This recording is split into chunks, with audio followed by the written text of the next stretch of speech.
Para este mes de terror les hablaré de creepypastas, pero no solo contaré la historia de cada una de ellas, sino que les hablaré sobre qué sucedería si estuviésemos dentro de una, cuáles serían las más devastadoras en caso de ser reales y cómo podríamos sobrevivir a ellas.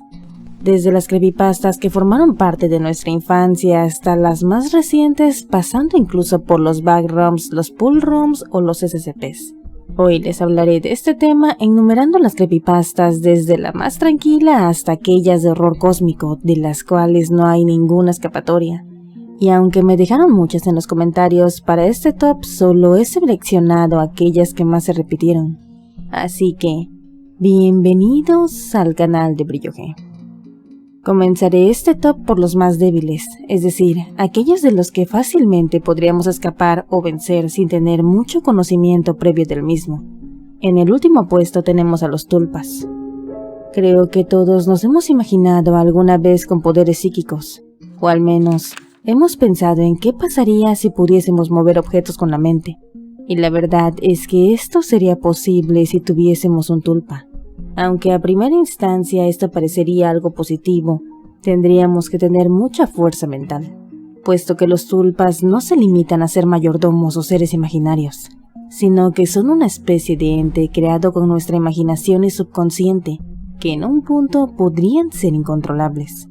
Los tulpas son una entidad espiritual creada a partir de nuestros pensamientos. Como mencioné, crear uno tiene múltiples ventajas, como lo son poder mover objetos a distancia, puesto que quien las movería sería nuestro tulpa. Además, podríamos adquirir información acerca de eventos, personas o cosas, esto debido a la naturaleza psíquica de los mismos. Además, al tener una conexión mental con esta entidad, podríamos volverlo a nuestra biblioteca, ayudándonos a recordar cosas y eventos de nuestro pasado, pero todo tiene un precio, puesto que esto podría llevarnos a una fragmentación mental, lo que daría la posibilidad a que este ente tomara el control de nuestra mente. Lo peor de todo es que posiblemente todos tengamos un tulpa, el cual fue creado por accidente, y sea esa cosa que nos da miedo cuando estamos en un lugar a oscuras, o cuando de pronto comenzamos a tener miedo o incluso aquello que nos persigue en nuestras pesadillas. Esta creepypasta va de ello, de personas que crearon a este amigo imaginario sin saber lo que era y mismas que cayeron ante sus trucos mentales. La forma básica para huir de un tulpa es no crear uno, pero como mencioné, es posible que todos ya tengamos uno y que ni siquiera nos hayamos dado cuenta. Se sabe que los niños son los más propensos a crearlos, ya sea como amigos imaginarios, o en base a algún miedo infantil como una película o una creepypasta. Pero si quieres crear uno de manera consciente, primero debes imaginártelo de manera clara, intensa y sostenida. Dicho proceso puede tardar varios días. Casi siempre los tulpas serán proyecciones mentales de corta vida, que se deteriorarán tras un poco tiempo después de haber sido creados. Aunque otras veces pueden llegar a tener suficiente energía como para ser visibles incluso ante otras personas. El tulpa es capaz de cobrar cierta independencia, tendiendo siempre a degenerarse o corromperse negativamente si no recibe atención, como si fuera una especie de Tamagotchi, deviniéndose así en una entidad maligna. Pero por fortuna, todo tulpa requiere que se crea en él para subsistir, de modo que desaparecerá si dejan de creer en él, y la capacidad para disciplinar al tulpa y hacer que éste te sirva depende de tu poder mental. Es debido a esto último que la mayoría estamos relativamente a salvo de los tulpas que pudimos haber creado en nuestra infancia. Técnicamente los tulpas no pueden morir ya que no tienen un organismo que se dañe, pero se ven afectados cuando una persona, más aún su creador, empieza a olvidarse de ellos, siendo un ente que mientras más tiempo interactúes con él más fuerte se vuelve, pero si lo olvidas su energía se irá degenerando poco a poco. En resumen, estás a salvo siempre que tengas la suficiente fuerza mental o si te convences que todo fue simple imaginación y lo olvidas. Sin embargo, es posible que se hayan creado tulpas a partir de la histeria colectiva, y más aún que estos entes sean los protagonistas de las creepypastas que disfrutamos día a día. En el puesto número 6 les traigo los backrooms. Los backrooms son un grupo de estructuras laberínticas que aparentan extenderse sin fin y sin un orden determinado. A su vez, estos planos, normalmente denominados niveles, son habitados por extraños entes y criaturas denominadas entidades. Las mismas se han llegado a conocer gracias a algunas personas que han entrado en contacto con los backrooms y han logrado salir y contar todo sobre sus hallazgos. Es debido a esto que pongo los backrooms en este nivel. Es debido a que algunas personas han logrado salir de ahí, e incluso se dice que algunos entes, como lo podrían ser Siren Head, vienen de niveles de los backrooms como el campo. La forma para acceder a estos puede ser por medio de un accidente o de manera premeditada. Lo más normal es que la persona entre en contacto con un material anómalo, atravesando accidentalmente una pared que parecería ser sólida, cayendo por un piso con las mismas propiedades, o incluso caminando a través de un pasadizo, para momentos después darse cuenta que no hay vuelta atrás. Y esta sería la forma accidental más común para entrar en los backrooms. Sin embargo, también es posible acceder a esta por medio de rituales, o aprendiendo a predecir dónde ocurrirán estas anomalías para poder cruzar a través de ellas.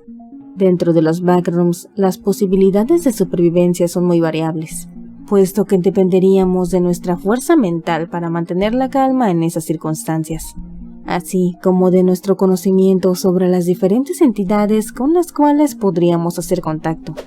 En el mejor de los casos no saldremos del nivel 0, y después de un tiempo podríamos encontrar la salida, o entraríamos en contacto con alguna de las organizaciones de búsqueda y rescate la cual nos podría ayudar. Sin embargo, en caso de acceder a los niveles negativos o adentrarnos hasta niveles donde existen entidades chateadas, podríamos no salir nunca. A los backrooms los ubico en este nivel debido a que se sabe que hay grupos de humanos dentro de estas, aunque lo más común es que las personas interactúen con estas dimensiones de manera accidental.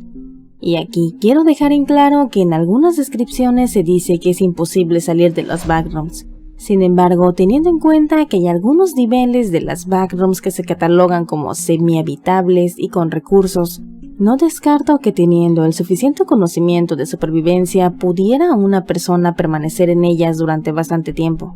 Asimismo, en este punto incluyo a las pool rooms. Estas son las backrooms pero con agua. Mantienen el mismo ambiente laberíntico y cambiante con entidades habitándolas, pero a diferencia de las normales, las pool rooms tienen paredes únicamente de mosaico granito. Las mismas cuentan con toboganes y barandales típicos de una piscina, además de que algunas de estas están completamente inundadas, al punto que de adentrarse en una podríamos terminar en una piscina sin salida, o en el peor de los casos en un pasillo interminable lleno completamente por agua, en el cual el ahogamiento sería un final seguro. Si quieres saber más sobre estas dimensiones laberínticas, en la descripción te estaré dejando un video donde explico el origen de estas. En el puesto número 5 dejo el experimento ruso del sueño. Creo que por mucho que nos podamos encontrar con entidades, ser sujeto de prueba de un experimento sería uno de los peores finales que podríamos tener. Y aunque existen múltiples experimentos en creepypastas, para este top muchos me pidieron el experimento ruso del sueño. En esta creepypasta tendríamos que tomar lugar en uno de los dos grupos, ya sea el grupo de científicos o el grupo de sujetos de prueba. De ser parte de los sujetos de prueba seríamos parte de un experimento de privación del sueño, en el cual se nos administraría un gas que también sería el detonante de problemas psicológicos, haciéndonos caer hasta la paranoia. No es muy difícil pensar que la mejor parte se la lleva el grupo de científicos, puesto que aunque también son parte de un experimento y que algunos pierden la vida, se limitan a monitorear todo. Por lo que si siendo un científico se tiene cuidado de no entrar en contacto directo con el gas y teniendo las medidas de seguridad necesarias, podríamos tener nuestra supervivencia asegurada. Todo ocurre alrededor de los años 40.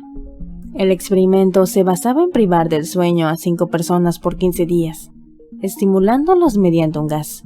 Durante ese tiempo, los sujetos de prueba permanecerían dentro de una habitación cerrada, en la cual encontrarían libros, agua, comida, así como un baño, pero no habría camas. Los primeros 5 días transcurrirían de forma relativamente normal, pero después los sujetos de prueba comenzarían a quejarse y a presentar lapsos de paranoia severa, dejando de comunicarse entre ellos. En un inicio, los científicos pensarían que este efecto sería debido al gas, pero los casos más severos comenzarían en el día 9, puesto que uno de los sujetos de prueba caería en la locura y comenzaría a gritar hasta destrozarse las cuerdas vocales. Este sería el destino de los más propensos a la depresión, así como los más débiles mentales. Sin embargo, este no sería lo peor que nos podría pasar en caso de ser sujetos de prueba de este experimento, puesto que los sujetos restantes tendrían comportamientos extraños como lo son murmurar cosas sin sentido, y dentro de su paranoia evitarían ser vigilados por los científicos. Para esto tomaron páginas de los libros que había en la habitación y usando sus propias heces como pegamento las pondrían en las paredes a modo de evitar la visibilidad desde las ventanas. Después de esto, los científicos tendrían solo que valerse de los micrófonos para saber qué pasaba adentro de la habitación. Sin embargo, de esta forma no se obtenían los suficientes datos, por lo que los científicos votaron por entrar para retirar este papel con heces que tapaba las ventanas. Al abrir, advirtieron a los sujetos de prueba que se tomarían medidas si algo ocurría, pero dichos sujetos responderían negativamente diciendo que no querían ser liberados y que se volviera a poner el gas en la habitación.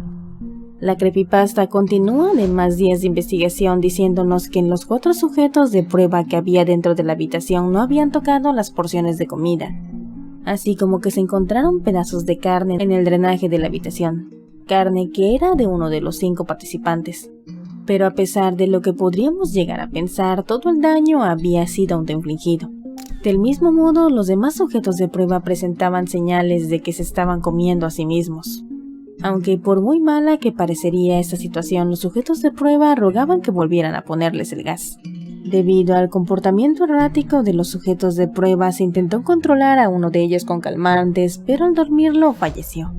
Así que solamente quedaron 3 sujetos de prueba, los cuales seguían demandando el gas para no dormir. A este punto de ser parte del experimento y haber entrado en contacto con dicho gas, se experimentaría una pérdida del sueño, alucinaciones, comportamiento errático, además de ser inmune a cualquier tipo de sedante. También se presentaría un desplazamiento de los órganos, mismo que podría arreglarse con cirugía.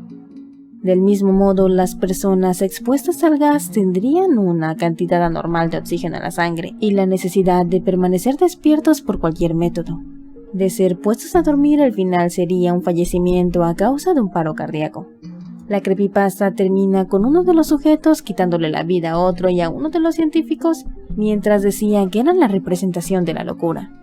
Esta creepypasta, al ponernos en contexto de un experimento, queda en este lugar, puesto que a pesar de no tener aparente cura o solución después de ser expuestos al gas, con no ser parte del experimento ya te salvarías. Si no, ahí sí sería una muerte segura. Es decir, si eres parte de los científicos, todo se pudo haber solucionado pensando en más métodos de contención, o pensando en las posibles acciones de los sujetos de prueba que bien pudieron haber sido evitados, con algo tan simple como tenerlos en habitaciones separadas, poniendo dosis del gas de poco a poco y no todos a la vez, o poniéndolos en habitaciones separadas administrando dosis diferentes de gas en diferentes días, para así adelantarse a los efectos del mismo en los siguientes experimentos. En el puesto número 4 les traigo a Siren Head. Siren Head es una de las entidades que más me pidieron. Es un ser de aproximadamente 12 metros de alto con una apariencia esquelética. Su característica más aterradora, así como la que le da nombre, es una cabeza metálica que está compuesta de lo que parecen ser 2 sirenas que funcionan como bocas con la cual reproduce sonidos. No tiene labios y por lo tanto muestra sus dientes completamente simétricos y una lengua muy larga. Por otro lado, a veces se le reporta con otros objetos en su cabeza, como lo podrían ser una lámpara o un farol, aunque esto no es definitivo. Su apariencia puede variar dependiendo de quién lo está viendo. También se dice que su verdadera apariencia es algo incomprensible para el humano, a lo que nuestros ojos intentan encontrarle el aspecto más parecido a algo que ya conocemos. Su inteligencia jamás debe ser subestimada porque ataca a sus víctimas de forma estratégica. Además de que parece divertirse atrayéndolos y confundiéndolos con diferentes reproducciones de sonidos. Además, se cree que no solamente va tras sus presas para alimentarse, sino que también lo hace por deporte. Sin embargo, es posible huir de este ente si somos lo suficientemente rápidos para huir de él o si el ente pierde interés en nuestra cacería. Sin embargo, esto es casi imposible. Siren Head reproducirá sonidos a modo de asustar a sus presas. o a modo de manipularlos para hacerlos salir de su escondite, aunque esto de escondite lo digo entre comillas, ya que el ente cuenta con un sistema de ecolocalización, lo cual hace que sea casi imposible esconderse de él, siempre y cuando nos encontremos dentro de su rango de ecolocalización.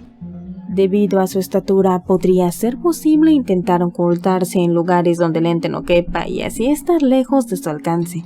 Sin embargo, de hacerlo, haría uso de sonidos, ya sea para reventar los tímpanos de sus víctimas, o para destruir la ubicación donde nos encontramos hasta hacernos salir para atraparnos. Es un ente altamente eficiente en su cacería, sin embargo lo pongo en este puesto ya que se sabe que si no estás dentro de su rango de geolocalización puedes huir de él relativamente fácil. Además de que si no eres un sujeto el cual la traiga a modo de cacería, podrías pasar cerca de él sin ningún riesgo. Por otro lado, el método de huir más eficaz contra Siren Head podrían ser métodos aéreos, los cuales sean lo suficientemente rápidos para huir de esta criatura. En el nivel 3 traigo Slenderman. Slenderman es una de las primeras creepypastas. En ella se narraba la aparición de una figura de aspecto humanoide, vestido de traje y el cual también tenía unos tentáculos, aunque su característica principal es que carecía de rostro. También se dice que tiene la capacidad de teletransportarse. Normalmente se le logra ver cerca de infantes, y se dice que ellos son los únicos capaces de poder verlo a simple vista, ya que los adultos tendríamos que valernos de fotografías o filmaciones para lograr ver a esta entidad. Hasta aquí, este ente parecería solo vigilarnos. Pero lo turbio de Slenderman es que siempre que se le ve en una ubicación o cerca de alguien, al poco tiempo ocurre una serie de eventos. Desde accidentes hasta desapariciones. No se sabe si este ente es quien las provoca, o simplemente está ahí como un espectador. Pero se sabe que una vez que eres vigilado por esta entidad ya no tienes escapatoria, y que tu final será muy pronto. Slenderman, a pesar de ser una creepypasta vieja dentro de su lore, se deja en claro que no hay una salida. Y lo mejor que podrías esperar es que si lo ves, este no te esté siguiendo a ti, sino que esté siguiendo a alguien más. Y de ahí que se encuentre tan arriba en el top. Muchos me pidieron hablar sobre los SCPs. Y aunque no me parecen creepypastas, la verdad es que de ser reales, aún con la fundación, la Tierra correría un grave peligro. Esto, al ser muchas entidades diferentes, no hablaré solamente de una, sino de un tipo de entidades las cuales, de ser liberadas, serían el fin del mundo como lo conocemos. Dentro de la Fundación SCP, los cuales son los encargados de contener a estas criaturas, hay varias clasificatorias de las mismas, esto según su peligrosidad y procedimientos de contención. Entre estas clasificaciones hay unas que son ultra seguras, es decir, criaturas con las que incluso podrías jugar sin consecuencias más allá que divertirte y pasar un buen rato, cosa que suena extraña conociendo las capacidades de manipulación de estos seres. Pero lo que nos interesa para este top son los de categorías más pesadas, es decir, los clases Keter o Keter. He visto que les llaman de ambas formas. Esta clasificación es de la más peligrosa y todos los esfuerzos de la organización van dirigidos a neutralizar sus capacidades anómalas. Entre ellos están el SCP-409, el cual convierte todo con lo que entra en contacto en cristales. El SCP-035. Este es una máscara que intentará manipularte para que la pruebes y así obtener control total de tu cuerpo y mente. Pero hay unos con una capacidad más destructiva, como lo es el SCP-239, una niña con capacidades de alteración de grado molecular sobre cualquier cosa que esté en sus cercanías, llegando al punto que si puede verlo puede modificarlo. Sin embargo, estos SCPs tienen una fácil contención al dejarlos dormidos o encerrados. Sin embargo, otros SCPs llegan a abarcar poblados como el SCP-610, la cual convierte en masas de carne todo ser vivo que toca. Sobre estas anomalías, a pesar de ser de la clase de mayor grado de peligrosidad, es relativamente fácil huir de ellas. Sin embargo, uno de los SCPs más peligrosos es el SCP-231. El SCP-231 es un ente que será liberado si las 6 niñas que estuvieron envueltas en una secta fallecen o dan a luz. De suceder cualquiera de estas dos cosas, se dice que el ente podría llegar a devorar el mundo. A su vez, el devorador de mundos es un SCP contenido en su propia dimensión. de la cual solo se puede acceder por una puerta que en sí misma está catalogada como el SCP-2317. Dicho SCP es de los más aterradores, ya que en algún punto la última sobreviviente del culto a ser una humana fallecerá. La organización intenta alargar su vida mediante un procedimiento, pero es casi inevitable que el devorador de mundos emerja. El tema de los SCPs es muy variado y debido a que dentro de los mismos hay diferentes tipos de entes, es que se encuentra en segundo lugar. Sin embargo, sería interesante saber si a ti te gustaría formar parte de las filas de la organización, o más aún si te gustaría encontrarte con algún SCP de forma directa. Los estaré leyendo abajo en los comentarios. En el número 1 les dejo a Salgo. Esta es otra de las creepypastas de antaño. Nació por allá del 2004 en los foros de Something Awful. Esto en un grupo de viñetas donde los personajes actuaban de manera errática y bizarra. Constantemente invocaban a una entidad conocida como Salgo, quien les causaba unas deformaciones monstruosas en el cuerpo. Salgo es una entidad que vive en otro plano dimensional y que cuando aparece en el nuestro crea caos. Su sola presencia es capaz de llevar a las personas hacia el borde de la locura y en pocas palabras, Salgo es el horror personificado. Quienes le han visto no han logrado describirlo, ya que es un ente tan monstruoso que hace caer en la locura a quien lo vea. Se dice que no puede ser detenido y que aún en el otro plano donde habita, él nos vigila desde cada rincón. Se dice que es una abominación sin ojos, la cual cuenta con 7 bocas. En su mano derecha sostiene una estrella muerta y en su mano izquierda sostiene una vela, cuya luz es la sombra. 6 de sus bocas hablan en lenguas diferentes, pero cuando el momento llegue, la 7ª cantará la canción que pondrá el fin a la Tierra. Como nivel 0 les dejo una teoría, y es que la niña que la fundación encontró y la cual con su fallecimiento traerá consigo al llamado Devorador de Mundos, es la unión de varias entidades, sobre todo Salgo. Es decir, en múltiples creepypastas que no tienen que ver con la fundación se mencionan entes cósmicos, los cuales están detenidos por 7 cosas o que tienen 7 marcas o sellos, de los cuales 6 están rotos, siendo estos 6 sellos las 6 niñas que fallecieron y la número 7 la niña que la fundación aún mantiene con vida. Del mismo modo se dice que Salgo tiene 7 bocas, pero solamente 6 de ellas han sido abiertas, por lo que algún día este devorador de mundos, o Salgo, o como le queramos llamar a la personificación misma de la locura, llegará para devorar la Tierra. Sé que me faltan muchos seres y entes de creepypastas, como lo son los Smile Tapes o el Proyecto Abigail, por lo cual les pido que me dejen su opinión en los comentarios. ¿Cómo irías de tu creepypasta favorito o cuál crees que sería el peor en caso de ser real? Los estaré leyendo y contestando abajo en la caja de comentarios.